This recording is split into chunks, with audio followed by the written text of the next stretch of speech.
चलिए अब खबरों को तफसील से जानेंगे। मध्य प्रदेश में हुकूमत बदलने के बाद वक्फ बोर्ड की कार्रवाई ने एक रिकॉर्ड कायम किया है। बोर्ड एडमिनिस्ट्रेटर निसार अहमद ने 450 कमेटियों को जहां ज़ाब्ते के खिलाफ मानते हुए कार्रवाई शुरू की, वहीं दरगाहों के मुतवल्लियों के खिलाफ भी बड़े पैमाने पर कार्रवाई शुरू की गई है।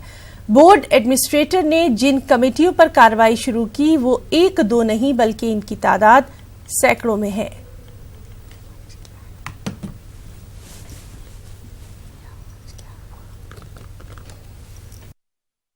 की अवैध किराएदारियाँ और गलत लीज और जो गलत कमेटियां बनाई गई थीं और उन कमेटियों ने गलत तरीके से वक्फिया जायदाद की अफरा तफरी की और कौड़ियों के दाम पे किराएदारियाँ की हैं, उन पर कार्रवाई हुई है। और उन पिछले 5 सालों की जो जांच हुई है उस जांच में ये पाया गया कि करीब 450 कमेटियां गलत तरीके से बनाई गई थीं अपने जुरिस्डिक्शन के बाहर जाकर, अपने अख्तियार के बाहर जाकर। और उसमें से ज़्यादातर बड़ी कमेटियों ने ख़ासतौर पर उज्जैन, इंदौर, बुरहानपुर और भोपाल, ग्वालियर, यहाँ की कमेटियों ने काफ़ी ज़मीनों की अफरा तफरी की।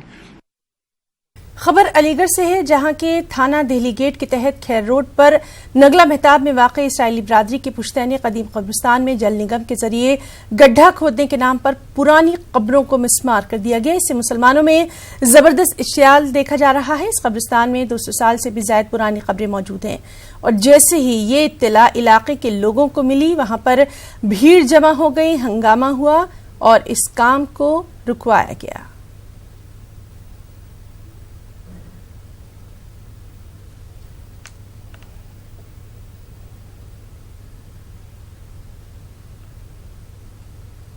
अशोक अग्रवाल, हमने कहा भाई ये क्या कर रहे हैं आप, ये तो हमारा मुस्लिम समाज का कब्रिस्तान है, इसमें क्यों आप ये तोड़फोड़ कर रहे हैं और ये बुलडोजर चला रहे हैं। बोले साहब मैं उत्तर प्रदेश जल निगम से हूँ और मैंने यहाँ पे टंकी बन रही है, पानी की बड़ी टंकी बननी है।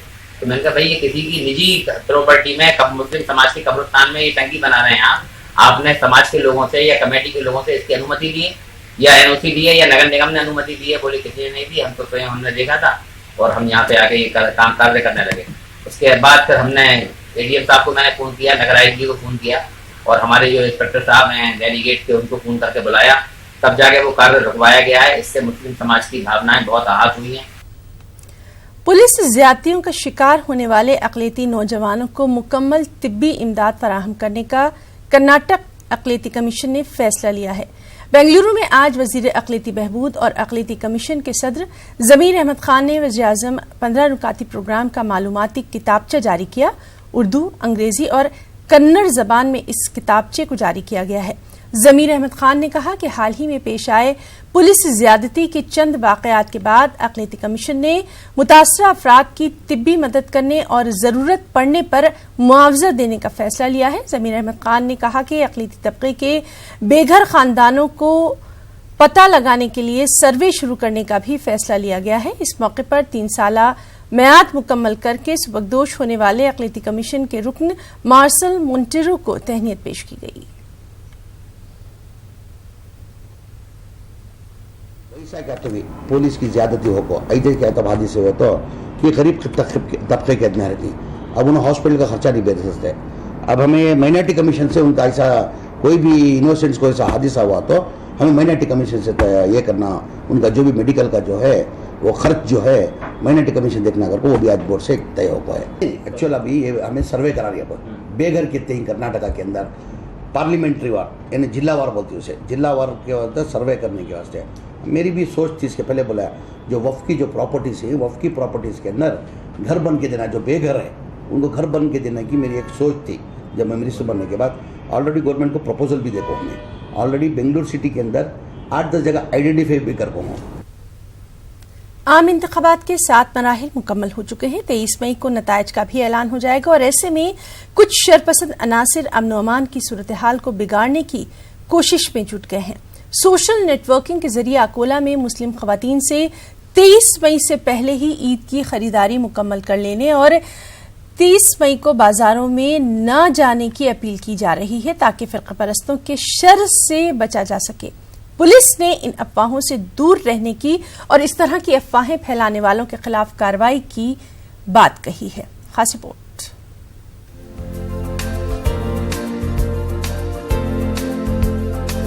इससे पहले कि अकोला में ईद उल फित्र के लिए मार्केट में रौनक बढ़ती, अफवाहों के बाजार गर्म हो चुके हैं। सोशल मीडिया में 23 मई को आने वाले इंतखाबी नताइज को लेकर पोस्ट वायरल की जा रही है।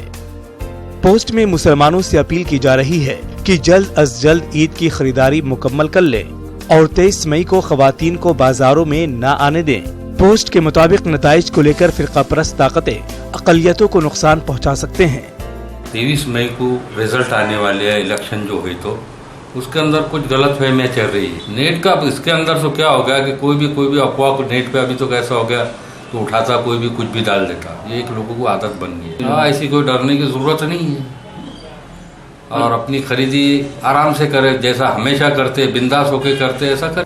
दूसरी जानिब समाजी कारकुन और पुलिस महकमे की जानिब से इस तरह की अफवाहों पर ध्यान न देने की अपील की गई। अकोला पुलिस की जानिब से पीस कमेटी की मीटिंग तलब की गई है और शहर में अमन कानून की सूरत हाल को मजीद मुस्तहकम बनाने की गुजारिश की गई। इलेक्शन हुआ है और इलेक्शन के रिजल्ट है 23 मई को आने वाले, तो उनके हिसाब से भी उनको हमने बताया गया कि रिजल्ट आने का रिजल्ट कुछ भी आओ, लेकिन अपने अकोला में सभी ने अमन शांति से रहेगा। ये सभी ने सोचना चाहिए, देखना चाहिए भी कुछ भी व्हाट्सएप, फेसबुक, ट्विटर कुछ भी अगर अफवाह आती है तो सबसे पहले नज़दीक का जो पुलिस स्टेशन है उनको इन्फॉर्म करे, कुछ भी गलत अफवाहों पे विश्वास ना करे। ऐसा हमने सभी पीस कमेटी मेंबर को बताया।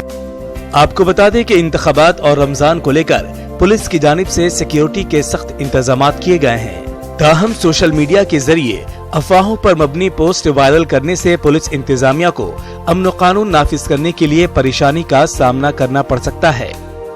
न्यूज़ 18 उर्दू के लिए अकोला से रिजवान खान की रिपोर्ट।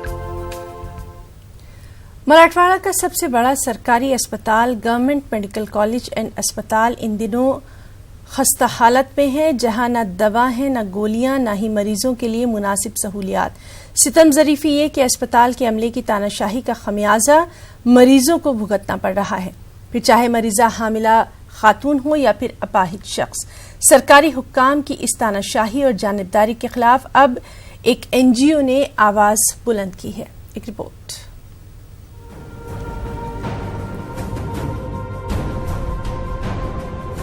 औरंगाबाद में वाक़ मराठवाड़ा का सबसे बड़ा सरकारी अस्पताल अब सिर्फ नाम का सरकारी रह गया है। यहाँ आम आदमी को कोई सरकारी मुराआत मैसर नहीं, यहाँ तक कि अब दवा, गोलियां और इंजेक्शन भी बाहर से लाना पड़ रहा है। इसके अलावा CT scan, MRI, sonography, x-ray जैसी सहूलियात बराए नाम है, जहाँ मरीज को इंतजार में ही सुबह से शाम हो जाती है। सरकारी अमले पर इल्जाम है कि CT स्कैन और MRI के लिए मरीज को 3 माह बाद की तारीख दी जा रही है। गरीब और मफलूकुल हाल लोग सरकारी दवाखाने का रुख करते हैं, लेकिन इन जरूरतमंदों के साथ जानवरों जैसा सलूक किया जा रहा है। घाटी हॉस्पिटल में पूरे मराठवाड़े से लोग अपने ट्रीटमेंट के लिए आते हैं और यहाँ पर है कि 4 से 5 सोनोग्राफी मशीन है, जबकि 300 से 400 पेशेंट्स डेली सोनोग्राफी के लिए लाइन लगा के बैठे रहते हैं। पेशेंट्स को सोनोग्राफी, CT स्कैन, MRI के लिए 3-3 महीने का टाइम दिया जा रहा है। ये लोग जिनके पास पैसे नहीं होते वो लोग घाटी की तरफ अपना रुख करते हैं। यहाँ आने के बाद इनको 12-12, 10-10 घंटे बिठाया जा रहा है, सिर्फ इसलिए कि सोनोग्राफी करवाएं। मैं कहना चाहता हूँ पूरी जिम्मेदारी के साथ, ये विशेष समाज को टारगेट करने का काम किया जा रहा है और स्टाफ ही नहीं, सिक्योरिटी और डॉक्टर्स भी यहाँ पर उसके अंदर शाना बशाना शामिल है। आप वीडियो भी देख सकते हैं, आप वो पेशेंट के साथ जाकर पूछ भी सकते हैं अगर हम लोग झूठ बोल रहे हैं तो। घाटी दवाखाने में रजाकाराना खिदमात अंजाम देने वाली फलाही तंजीमों की जानिब से अस्पताल इंतजामिया को एक मुतालबाती मेमोरेंडम दिया गया। इस मेमोरेंडम में हालिया दिनों में हुए कुछ वाक़यात का हवाला देते हुए इंतजामिया पर जानिबदारी और एक मखसूस तबके के साथ इम्तियाजी सलूक का इल्ज़ाम आयद किया गया है। मेमोरेंडम के साथ कुछ वीडियो क्लिप्स भी इंतजामिया के इल्म में लाए गए, जिनमें साफ नजर आ रहा है कि घाटी दवाखाने की खातून सिक्योरिटी गार्ड एक बुर्का पोश खातून के साथ इंतहाई बदसलूकी का मुजाहिरा कर रही है। इस तरह अस्पताल के वार्ड में भी इसी नौयत का वाक़या पेश आया, जबकि एक हामिला खातून को 6 घंटे CT स्कैन के लिए इंतजार करना पड़ा। ये सारी बातें इंतजामिया के इल्म में लाई गई हैं। सोसाइटी चलाते हैं, यहाँ पेशेंट की हेल्प करते हैं, हमारा भी दिल दुखता है जब हम लोग ऐसे हालात को देखते हैं। हम चाहते हैं कि एडमिनिस्ट्रेशन, ऊपर के जो स्टाफ है वो इस पर नज़र दे। अगर नज़र नहीं देता है तो इंशाल्लाह आगे की जो भी हम एहतजाज करेंगे उसका आपको खामियाजा भुगतना पड़ेगा। नर्सिंग स्टाफ, सिक्योरिटी स्टाफ जो कि पेशेंट्स और रिलेटिव के साथ बहुत गंदे तरीके से व्यवहार बर्ताव कर रहा है। इस व्यवहार को अंदर कमी लाए, कास्टिज्म ना करे और एक दूसरे का साथ दे पेशेंट्स के साथ। औरंगाबाद के घाटी दवाखाने का शुमार मराठवाड़े के बड़े अस्पतालों में होता है। चंद बरस पहले तक छोटे से छोटे मर्ज से लेकर बड़े से बड़े अमराज का इलाज यहाँ होता था। यही वजह है कि आज भी इस अस्पताल में यौमिया 500 से 1000 मरीज आते हैं, लेकिन इन्हें इलाज की वो सहूलियतें मैसर नहीं हो पा रही हैं जिनकी तवक्को लिए वो इस अस्पताल का रुख करते हैं। अजहरुद्दीन, न्यूज़ 18 उर्दू, औरंगाबाद। क्रिकेट का आलमी कप शुरू होने वाला है और ऐसे में उर्दू दुनिया के क्रिकेट शायकीन के लिए एक अच्छी खबर यह है कि आईसीसी ने अब उर्दू जबान में भी अपना ऐप मुतारिफ करवाया है, जो कि क्रिकेट की तमाम तर खबरों से शायकीन को आगाह करेगा और हर लम्हे अपडेट भी करता रहेगा। नाज़रीन, हम आपको बताएं कि आईसीसी ने हिंदी और बंगाली जबानों में भी ऐप मुतारिफ करवाया है।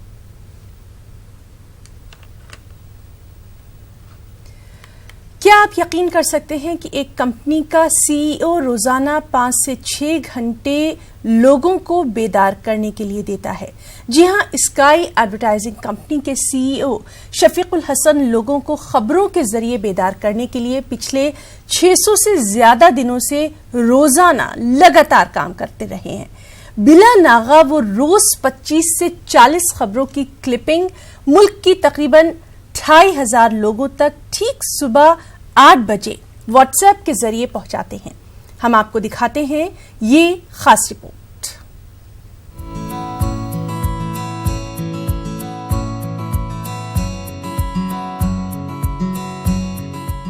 अखबारों के डिजिटल क्लिपिंग तैयार करने वाला ये कोई आम शख्स नहीं बल्कि स्काई एडवर्टाइजिंग कंपनी के सीईओ शफीकुल हसन हैं।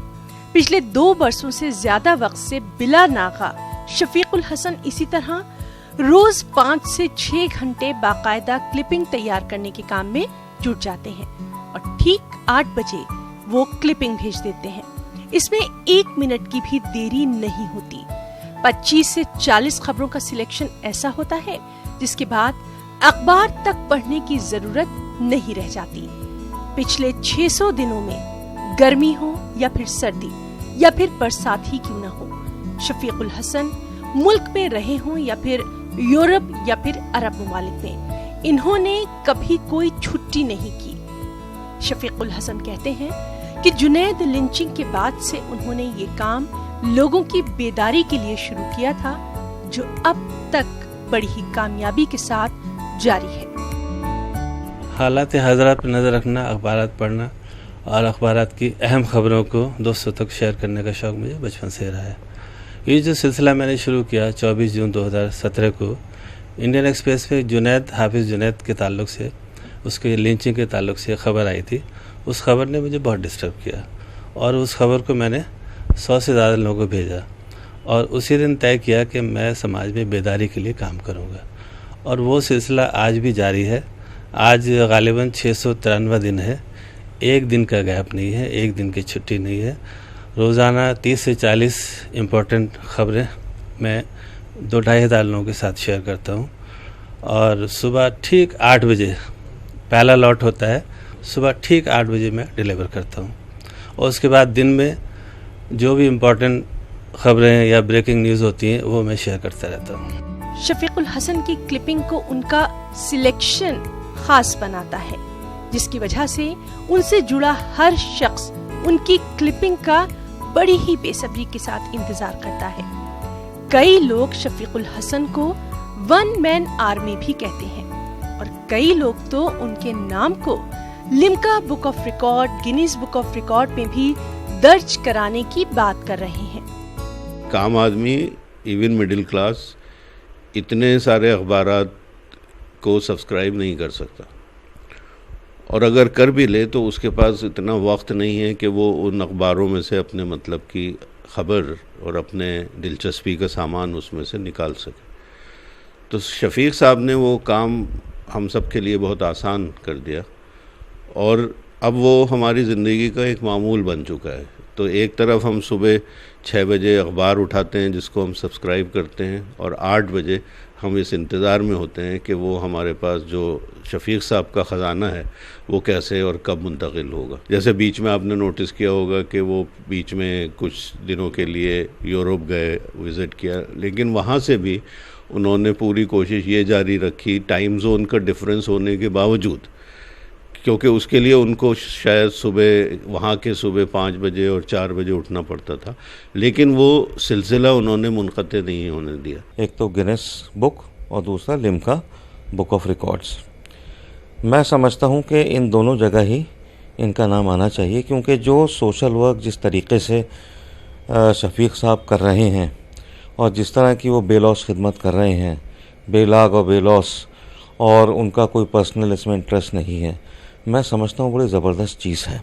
जिस तरह से वो सुबह सुबह उठ के 4:30-5 बजे और अखबारों की वो क्लिपिंग्स अपने जो उनका एक ख़ास मोबाइल है उससे वो लेकर और फिर सबको भेजते हैं, मैं समझता हूँ कि शायद जो मेरा आइडिया है दुनिया में अब तक तो किसी ने किया नहीं है। शफीकुल हसन से जुड़े लोगों में महेश भट्ट से लेकर मीम अफजल, प्रोफेसर अख्तरुल वासे, वजूद साजिद से लेकर शकील हसन शमसी के नाम तक शामिल हैं। वहीं इस काम को करते करते शफीकुल हसन की कमर में अब दर्द भी रहने लगा है, लेकिन इस सब के बावजूद वो कौम को बेदार करने का बीड़ा उठाए हुए हैं। शफीकुल हसन की लगन, उनकी पंक्चुअलिटी, उनकी जद्दोजहद को यकीनन सराहा जाना चाहिए। न्यूज़ 18 उर्दू के लिए दिल्ली से खुरम शहजाद की रिपोर्ट। झारखंड के मुसलमानों को हज हाउस के तौर पर जल्द ही तोहफा मिलने की रांची में उम्मीद है। आलीशान हज हाउस तैयार हो गया है और इस खूबसूरत हज हाउस की तामीर से मुसलमानों में बेहद खुशी देखी जा रही है। एक रिपोर्ट। रांची के कटरू नामी इलाके में 55 करोड़ की लागत से आलीशान हज हाउस तामीर कराया गया है। 2 मंजिला अंडरग्राउंड पार्किंग के साथ 5 मंजिला हज हाउस को बड़े ही मजबूत और खूबसूरत अंदाज में तामीर कराया गया है। ग्राउंड फ्लोर में तकरीबन 500 आज़मीन की इबादत का इंतजाम किया गया है। वहीं पहली मंजिल खवातीन की इबादत के लिए मखसूस है। दूसरी मंजिल पर आज़मीन के लिए कैंटीन, जबकि चौथी मंजिल पर मर्द आज़मीन के लिए आरामगाह होगी और 5वीं मंजिल पर खवातीन के लिए आरामगाह बनाई गई है। ग्राउंड फ्लोर में एक साथ 500 हाजी के लिए एक प्रेयर हॉल बनाया गया जहां वो अपना नमाज अदा कर सकते हैं। 2 बेसमेंट है और ग्राउंड प्लस 5 फ्लोर, और कंप्लीट तो आपने जैसा देखा है कि ये बनकर बिल्कुल तैयार है। साफ़ सफाई का काम चल रहा है और जब तक भी हैंडओवर नहीं होगा तब तक इतना काम तो करना हमारी जिम्मेवारी बनती है। इस हज हाउस की तामीर में इस्लामी तर्ज तामीर का ख्याल रखा गया है। पार्किंग में तकरीबन 5 दर्जन 4 व्हीलर जबकि 100 के करीब 2 पहिया गाड़ियों की पार्किंग की गुंजाइश है। पूरी इमारत में water treatment plant, fire fighting system, lift और एयर कंडीशनिंग की सहूलियतें फराहम की गई हैं। इतना ही नहीं, हर मंजिल पर वजू खाना और बैतुल खला के साथ साथ हज उमूर के कामों के लिए चैम्बर बनाए गए हैं। हज हाउस की तामीर से मुसलमान बेहद खुश हैं। तो इन्होंने कहा था कि पूरे हिंदुस्तान में अच्छा हज हाउस आपका होगा, हमारा होगा, अपने राज्य का होगा, और इन्होंने पूरा किया और बहुत खूबसूरत हज हाउस हम लोग को दिया।